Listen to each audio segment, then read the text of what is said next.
শান্তি করে একটা দিন কাটাবো এটাও আর হবে না। শাশুড়ি যে কেন আইলো বাসায় কে জানে।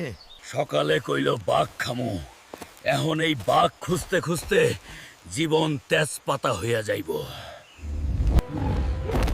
পাইছি বাঘ, এইবার এইটারে ধইরা নিয়া শাশুড়িরে কাবাব বানায়া খাওয়ামু।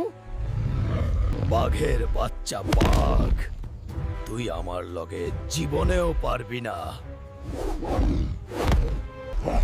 বাচ্চা গেছি, শাশুড়িরে যদি বাঘ না খাওয়াতে পারতাম বউ আমারে ঝাড়ু পেটা করতো। বউয়ের মায়ের না খাইতে চাইলে শাশুড়িরে বাঘ মাইরা খাওয়ান।